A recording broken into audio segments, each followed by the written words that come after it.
Well, I thought I'd come back for one last time and go down the memory hole a little. I collected all kinds of weird things off my computer and off my flash drives, and I just kind of put something together that I thought you might enjoy. So please, relax, grab your favorite beverage, and enjoy. I will periodically pop in throughout the video with some pithy commentary for you, or pissy commentary, one or the other, I can't remember which.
Like to do is to be able to reach out to a community of friends that we've built up over the years, and some new, some old, mostly old. There's people in their 30s that don't watch old geezers like me, so I've noticed that the age of my audience is gradually creeping up as my age creeps up. But hey, that's if I'm running a tubular retirement home, that's okay.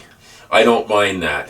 I would like some young people, but I occasionally people come up and say, hey, I'm not as old as your audience normally is. And I say, good, you can look forward to a future, a wonderful future of being old, decrepit, and washed up. You'll enjoy the future. Yes, you will, because at least you'll be ready for it. So I don't know, I find this generation gap thing ridiculous, and they put everybody into these slots and call them, it's Generation X, it's Generation Y, it's the Boomers, it's just more people, okay? And you cannot assign an entire set of attributes to somebody based on the year that you were born. There's just no way you can. You know, all boomers are rich and all millennials are lazy and all. What a bunch of crap. Well, it has nothing to do with your age. It's just whether you're intelligent or an idiot. If you're intelligent, it's very hard to get past the morons, the idiots, the imbeciles, because they run things. So you've just got to kind of accept that no longer is intelligence a valuable commodity.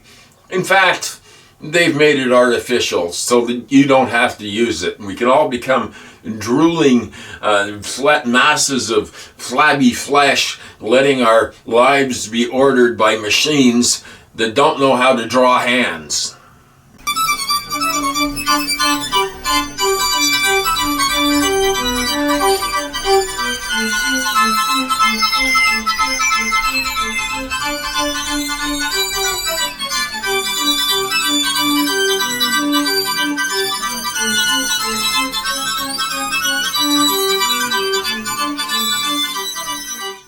Throughout my YouTube career, I have often reflected on our time that we spend on this planet and what we do with that time and how quickly that time passes. And as you age, it's natural that time seems to speed up. But in our case, in these times, time is speeding up and speeding up and speeding up for all of us. So what seems like a very short time that we have here on this planet, surely we could spend it better than we're doing. Okay, so here's my little comment on time.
I don't understand it, man, how these old people can run the earth when I'm getting old. I can't even do anything. I can't even run my mouth anymore properly, okay? It's just the way things get when you get to be old. And if you're an aging hippie, well, then you're maybe at a bit of an advantage because you've seen all this crap before, except that it's in waves and it accelerates and it grows and it gets faster and faster and faster, and we've just gotta relax, free our minds, gently float downstream and say it's all going to work out one way or another. It's all going to work out. I swear it's going to work out. The weird religion department. An Ohio man is drinking only beer for Lent, and it's helping him lose weight. Del Hall first made headlines in February after announcing he would be drinking nothing but beer between Ash Wednesday and Easter. Well, with just a few weeks to go, Hall has lost more than 33 pounds. The weirdest thing is my dreams. I've been dreaming about food every night. It's because you haven't been eating. For 46 days, Hall says he will have an assortment of beer for breakfast, lunch, and dinner.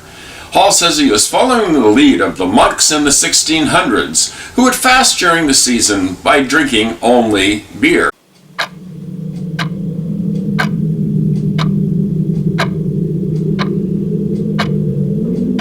We are so fucked. We are so fucked. We are so fucked.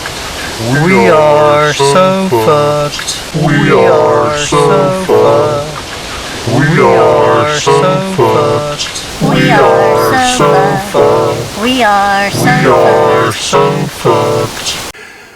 The vegetable in all of us is the vegetable in all of us. And the sooner we all admit that we're nothing but vegetative matter and that nothing matters, then the happier we can be. We can go, oh, screw it. It doesn't matter anyway. Nothing matters. I thought I'd like to go into the story of civilization and how we've proudly gone forward with our progress with the human race. Now, of course, you can go back centuries or you can go back thousands of years, but let's just say, take it from when the conquistadors and came and wanted gold and couldn't get enough gold and more gold and more gold. That's all they wanted. And they went back and sailed on their little rickety ships. You imagine what those ships must have smelled like? But I'm digressing. But then they came back for other stuff. And then more and more people came to North America for other stuff. Because there was land. There was land as far as the eye could see for the exploitation that white men had brought along with their slaves to the New World. And they began to cover this world, this natural world, with concrete. Because it was practical and it was cheap. So eventually, over the centuries, more and more concrete came, and more trees came down, and more fish were gone. So we decided that we needed progress. We had to move forward as a species. So we invented all kinds of labor-saving devices that ran on coal. And sure, a little black lung for the workers. They're expendable. It doesn't matter. After that happened, they began looking for transportation. So the horseless carriage soon came along. But what were they going to power that thing with? The electric ones could have done the job, I suppose, but everyone wanted a fire-breathing, gas-sucking vehicle. And the oil companies were only, one oil company back then, Standard Oil, right, began to greedily suck the lifeblood out of the ground. And if you could take it from the natives, well, so much the better. Ask the Kochs about that. Yeah, well, native land, they'll give them the crappiest land, but if there's oil underneath it, well, that's another story. So they invented horseless carriages, and they grew and became more fancy and more phallic, more exciting. And lo and behold, suddenly the lead in the gasoline began to get to people. The lead in the gasoline was probably responsible for the destruction of more IQ points in the human mind, but that doesn't matter because progress had to move forward. So we devised these great steel, aluminum, round things, tubes, the tubular world began with tubular airplanes and tubular wings and tubular jet engines coming out of them, and more tubular smoke and filth and carbon. And then everybody wanted to fly on them, so we just kept flying on them. But flying and putting all that shit into the atmosphere wasn't enough. The sky was not enough. We needed to foul up more than the land and the sky. We needed to set our sights on space, the final frontier. Yes, we could pollute space as soon as we spent enough money. All the space junk is still circling around there, just circling around. And well, they're just going further. And as we go into the final frontier, into space, we will leave behind massive piles of garbage and waste. And that's what humans do. Anyway, I hope you enjoyed my short little history lesson there.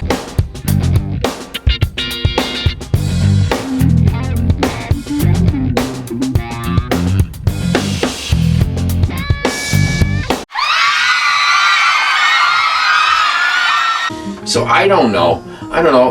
We're lost in this world of greed, and people participate in it because their lives are empty and they need to fill it with material things, and they've got to be. Of course, everybody likes to be comfortable to a certain extent, but at what point do you say, "Hey, I've got enough crap in my garage that I'll never use"? And it's still there after all these years. And no, I want to get rid of crap now. And I'm thinking, all these things that I wanted when I was younger, I found as I got older, and I got some of the stuff that I'd wanted, that it didn't really mean anything.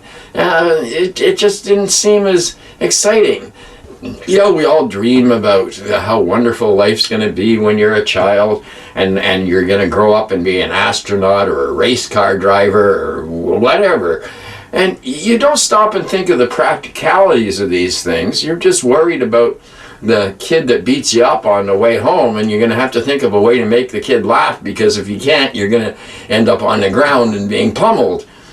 I did my share of being pummeled over my lifetime. I was never very good at sports, and nobody really grows up and accepts life until they've destroyed their ego and had it stepped on a few times. Otherwise, you end up a big narcissist like somebody unmentionable who is selling gold sneakers, and you're not going to do anybody any good. Yeah. See, I'm veering off again. I'm trying to keep this channel really positive. And I'm going to. Yeah, I'm going to. I swear I'm going to. I'm not going to go off the deep end.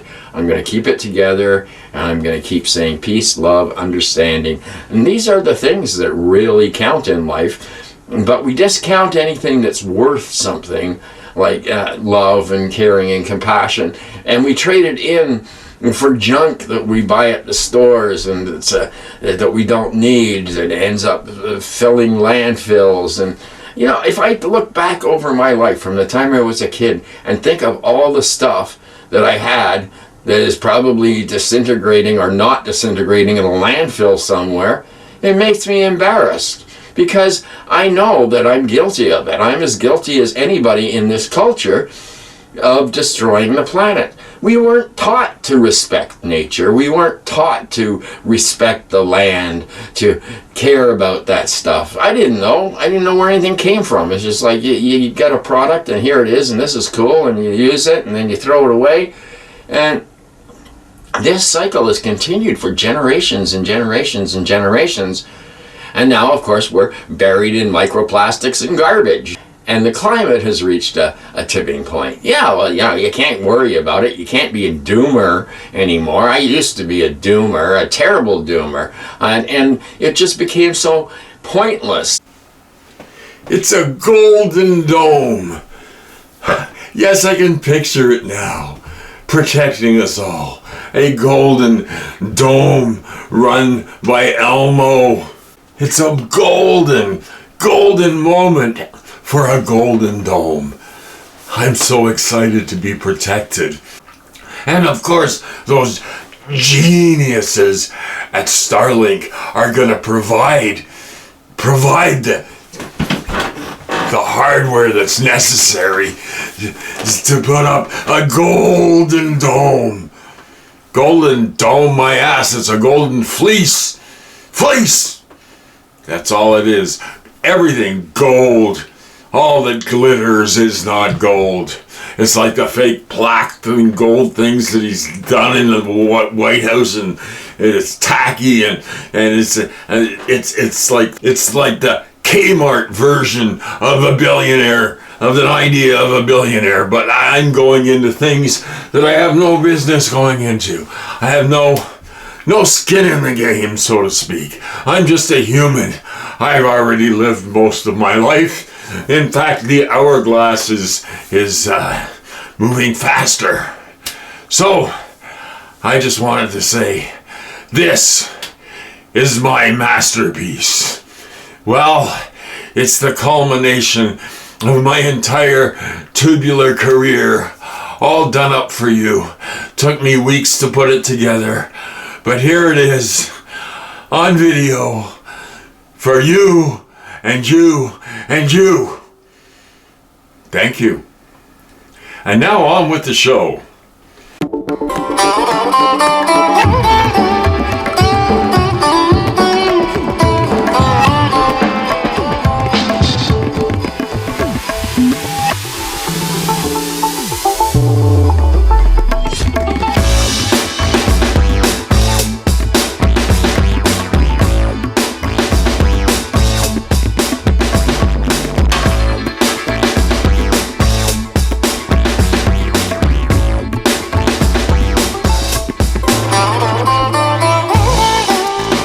Fantastic images surged in on me, alternating, variegated, opening and then closing themselves in circles and spirals, exploding in colored fountains, rearranging and hybridizing themselves in constant flux. By the mid-60s, 1965, Sandoz stopped making the drug. And there were various stories in the press and a backlash about it causing the corrosion of society. And it was finally outlawed a year later. The popularization of LSD outside of the medical world was hastened when individuals such as author Ken Kesey was in a drug test and wrote that he liked what he saw. Tom Wolfe wrote a widely read account of the early days of LSD's entrance into the non-academic world, the electric Kool-Aid acid test, which documented the cross-country and acid-fueled voyage of Kesey and the merry pranksters in the psychedelic bus Further, and the pranksters' later acid test LSD parties. There was still a little research allowed to be done, but meanwhile, all of America was turned on, tuned in, and dropped out. Which brings us to Timothy Leary.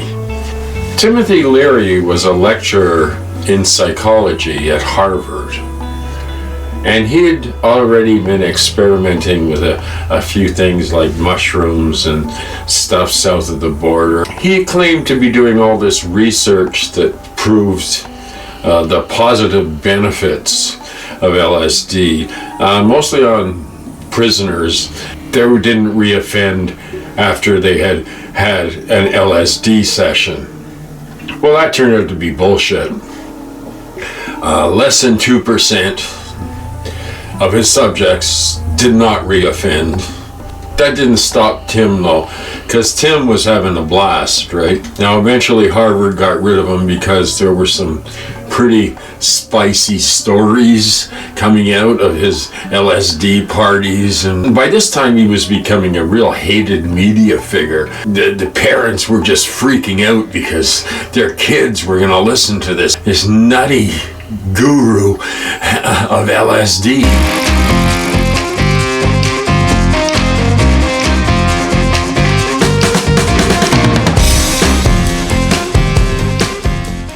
Have somehow liquefied your brain and showed up here on Veg, the Aging Hippies channel.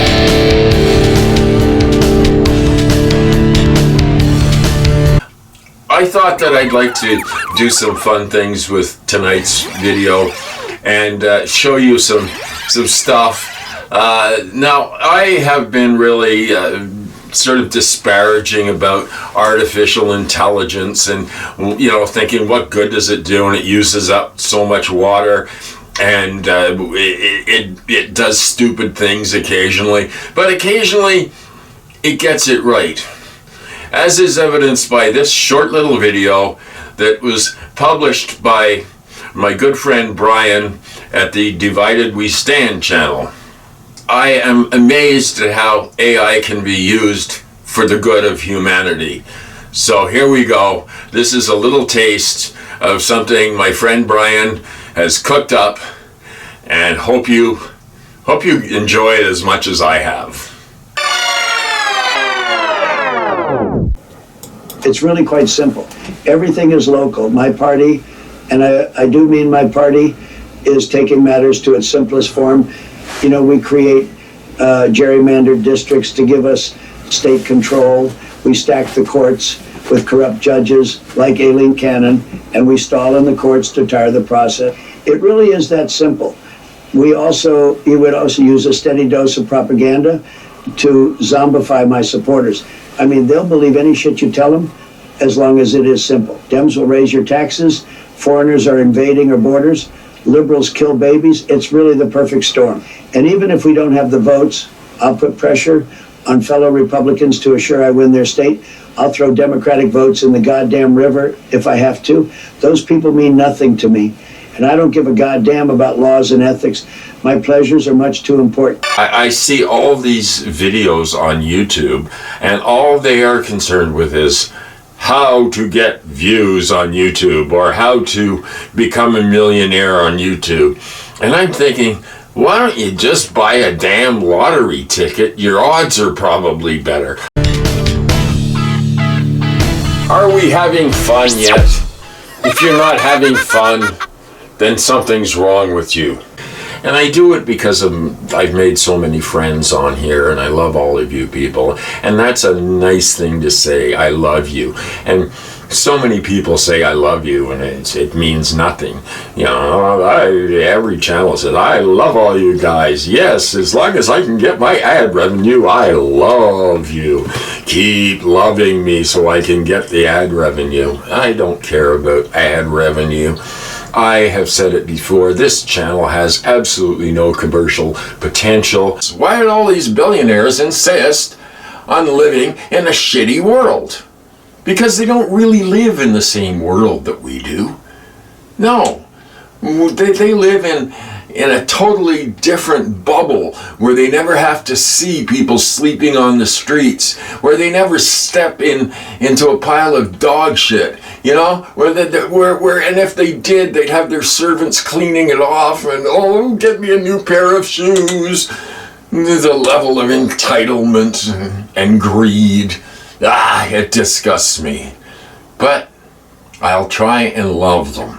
I will try and look at them as human beings. And I'm sure that if we talked to them reasonably and said, why don't you give your money to helping out these terrible situations that you see around us, I'm sure they would see it our way and come around. Wouldn't they?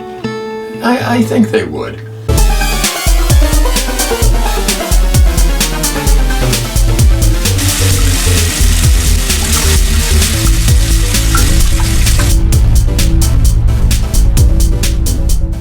I thought I'd like to talk about how I spent my entire life growing up in an age of advertising and propaganda continuously fed to us and accelerating over the decades until you can't turn around without seeing some sort of advertising. Everywhere. They'd sell this space on the moon for advertising if they could. Yes, it's everywhere. You can't get away from it. I was brought up with this stuff. You know, the ads for cigarettes and the sexist ads, like, you know, this one or that one or the other one, like really bad stuff. We didn't question it as we grew up. You know, it was just the thing. It was just because you'd always seen ads and you never really thought they affected you.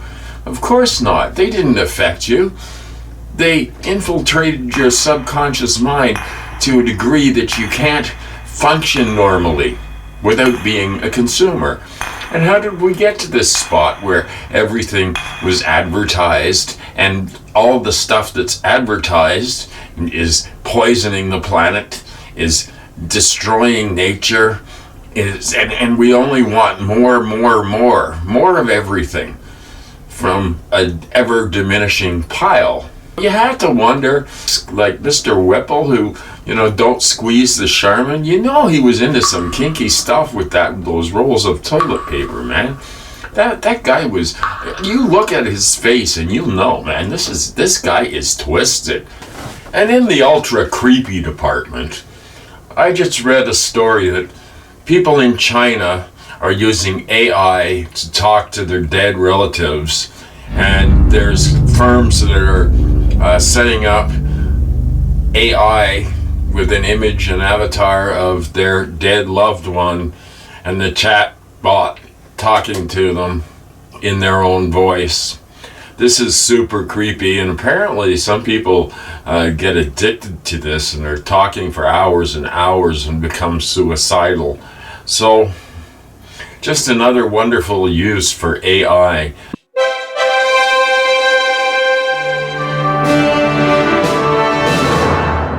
We've traveled around the world looking for the meaning of MAGA. So join us, won't you, as we go around the world with MAGA. First, we visit Japan. In Japan, the word MAGA means wicked, evil, calamity, and disaster. Moving to Nigeria in Africa, MAGA is a slang word meaning sucker, fraud victim, or easily fooled idiot. This has been Around the World with MAGA.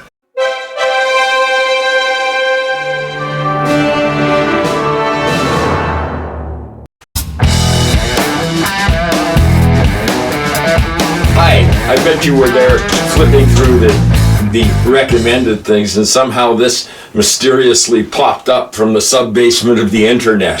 So the other night I was tossing and turning, couldn't get to sleep, turned on my laptop, and went on to YouTube and started looking up those hypnosis things that, hey, you'll feel positive and great after you wake up from this. So here, listen to our meditation and we will get you into a state of pure bliss when you wake up.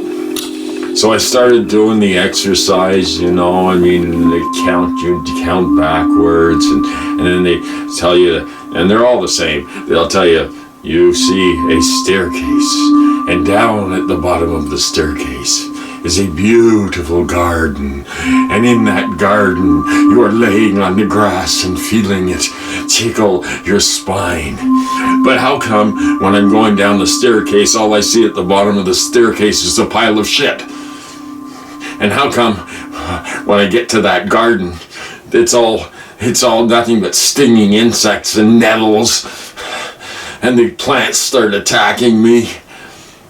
You've got to be careful when you use those hypnotic suggestion videos. So I woke up feeling like pure shit the next day. So thank you very much to whoever uploaded that garbage and got 400,000 views on it.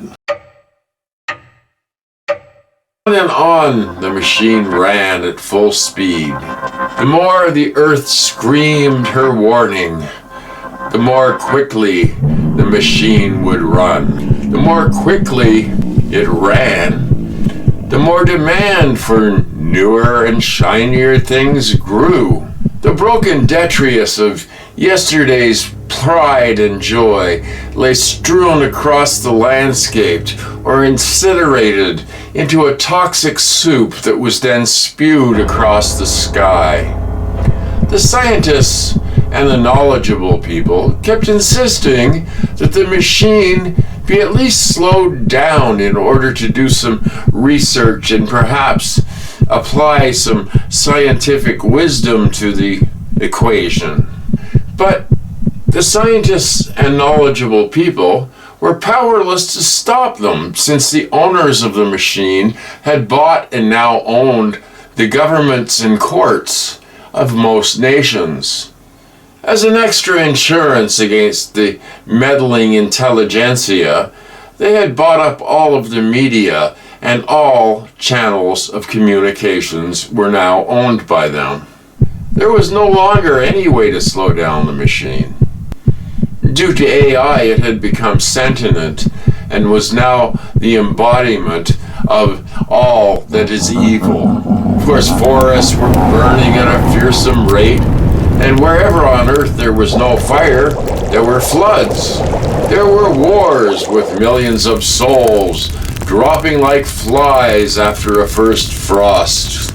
The machine had turned on its host and was demonically intent on extracting any remaining life force from the earth.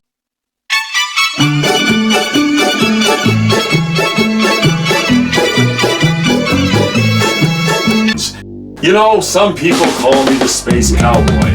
Other people call me the doomster of love. And that's what I aspire to be, the doomster of love. I have been particularly lucky because I live in the armpit of Ontario, Canada, London, which for some reason has been spared most of the severe weather, because I figure that the universe has already decided that if you live in London, Ontario, you've got it bad enough. I don't know if that's really a good idea for me to count on that, because sooner or later it's going to hit us all. We're going to have fires, fire-nados, we're going to have floods and fires and tornadoes and hurricanes. And I say, yeah, it's an adventure. Let's live the adventure. Let's put our back to the wind and move forward into the apocalyptic age. There's many a young man who was dying to have a purpose in life, and that purpose will be to survive another day. Although why you would want to, I can't imagine. But some people are strange that way, and they just want to do it. I'm tired of it all. I'm sick of everything. I'm sick of the news, man. I don't want to look at it anymore. I can't look at it anymore. It drives me fucking crazy. And I know that all of you feel the same way because you tell me in the comments. And without you telling me in the comments, I would know nothing because I'm not gonna torture myself anymore. I refuse to keep torturing myself. I'm feeling better now. The meds are kicking in. And you know, when I was doing the preparation for my show, which involved a big glass of tequila and a good blunt, and I'm ready to do the show because of course there's a certain amount of research that goes into all of these shows, and it's a research that, you know, digs back into my brain, and all of a sudden I find things to talk about even though I thought I had nothing to talk about. Memories. You know, kids can be really cruel. Well, I was cruel when I was a kid, and it wasn't really intentional, but sometimes I couldn't resist. So I remember sitting in a geography class in grade 5, and I sat next to this kid, George somebody, and he was like the dumbest kid in the class. He was like thick as a post. And the teacher would call on him, and he always had this terrified look when the teacher called on him. And so we were learning about how electricity was transported from the dams to the substations and everything. It's all technical. I don't remember it anymore. Grade 5 was a long time ago. But in any case, of course, the teacher calls on poor hapless George. And George is sitting there looking terrified. And he goes, well, George, how is electricity moved from one country to another? And I feel bad about it to this day. I looked over at him and I said, in lead boxes. And of course the guy took the bait and said, miss, it's in lead box. They put it in these lead boxes, you know. And the entire class starts, of course, laughing uproariously. The kids turning 5 shades of red. And, you know, I was laughing. I thought it was funny, but I look back on it and I think poor George is probably traumatized to this day from what happened in 1960 something when I was a kid in school. And you go, okay, well, I didn't mean it, man. I just thought it was funny. Yeah, well, you know, that stuff comes back at you. Everything you do comes back at you twice as hard. In the end, everything comes back at you twice as hard, which is just what we're experiencing as the human race. The stuff we put out there, the garbage and the chemicals and the wastes and the cow flatulence, and the world is going to hell. Well, we put it out there, and now it's coming back twice as hard. So be prepared is my best advice, or do nothing like I do. I'm not a prepper. I can't be a prepper. I'll tell you why. I'm too old to be a prepper. If I were a prepper, I'd have to go out and I'd have to buy all this shit, sacks of food and everything. And at my age, I think, well, come on, if life's going to be that bad, which it probably is, I probably won't be around, and I'm one of the weaker ones. So if fascism comes into play, a global fascism, it looks like there's a possibility of happening, then I'll just go, yeah, okay, kill me, man. Hey, I'm old anyway, so it doesn't matter. I had a life. I had some sort of life. I think, when I think back on it, I did have quite an interesting life. From the time we are young children, we are taught to be narcissistic in this culture that we're living in. We're taught to be little narcissists, wanting to do better than Johnny or Sally. And we're taught that the most important thing is to love yourself and get a leg up on everybody else. And this is a fundamental problem, and it's in all of our media, in movies and television, on the internet. It's look after yourself and take care of yourself. Always look out for number one. And it creates a dysfunctional society. It creates more crime. It creates more violence in society. And it ensures that eventually, when you've got hundreds of millions of narcissists running around, that it's the implosion of the entire culture, which is something we're witnessing now. The worship of other narcissists. I'm the biggest narcissist, so vote for me. The idea of public service and thrift, things like that are out of style. And what good is thrift if you put money in the bank and it's constantly losing its value over the years? You can't save for anything. Of course, most people put things on their plastic surf cards. I call them surf cards. They're not really credit cards, because anybody that falls behind on those will soon experience bankruptcy or worse. And perhaps they're going to bring in debtors' jails again. It wouldn't surprise me. I mean, the rightward shift, the whole rightward shift, I mean, it's not even a slow drift to the right. It's an absolute speeding down the highway towards the brick wall of authoritarianism. This is happening everywhere. It's even happening in my country, Canada. I felt relatively safe up here. They're probably set to overturn a lot of the things that have already happened, that have moved things in a generally more civilized, dare I use that word, direction.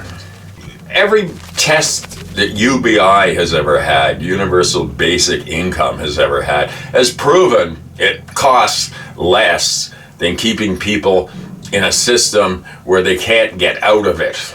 Welfare system, which is another way of saying you're not worth anything. You're not worth hiring. You're not supposed to live anymore. Certainly not comfortably, maybe in a tent somewhere if you're lucky and you have a job that pays minimum wage. A whole class of people has been abandoned. The working class has been totally abandoned. Not everybody is going to be a computer scientist or a doctor or a lawyer. There are many people that don't have the intellectual capacity for that. And there's nothing wrong with that. They're just average people. And instead, these average people, or the poorly educated, the ones that are low information, are the ones that are being marshaled to promote authoritarianism and fascism, because they are gullible. They believe lies very easily.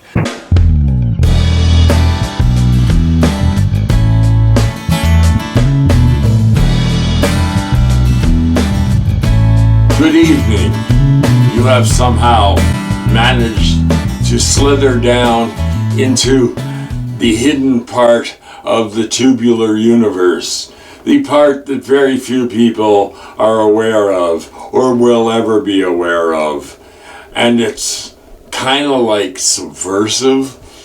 Well, we're buried in snow up here. It just keeps coming down and coming down and coming down. And I just figured I'm all stocked up on supplies, so I'm okay for a few days before I can actually venture out of the house. I've decided to make this a orange-free zone, an orange man free zone. I don't want to see any more pictures. I don't want to talk about him. I don't want to mention his name. And I got this idea. I stole it from Hambone Littletail and Sam Mitchell, the schizophrenic team that runs those two channels. And I just thought, what a good idea. Why should we give this guy any more attention? Oh, sure, whatever he does is fine, right? Everything's going to be just groovy, and he's going to fix the economy, and your eggs won't cost so much. So why worry about it? And don't show me his ugly face anymore, okay? I had enough. I can't take any more. Hi, how is everybody doing this week? I'm in a very happy place right now. See, I'm happy. Everything is fine. Everything is working out just beautifully in this world, right? The sun still shines. It's November and it's warm outside in Canada, at least this part of Canada, and it's dry and warm, and what's there to complain about? Everything's just fine. If you're completely brain dead. However, those of us who are not completely brain dead yet will recognize that in spite of the peril, life has to go on. It has to, because there's nowhere else for us to go. There's nothing else we can do. All we can do is laugh and smile and say peace and love and hug each other and close your eyes or put on a virtual reality headset and everything's going to be just fine. I promise you. Sending out love vibes and peace, because peace, in spite of it being a cliche, is something we all need before we can have anything else. If we don't have peace, we have absolutely nothing. Hold those ones that you love close, because everything is temporary and nobody knows from one day to the next what life will bring. Cherish the moments you have with your loved ones. And through it all, through tornadoes and hurricanes, through wars, only thing that matters in the end is love. Thank you for watching. Good night.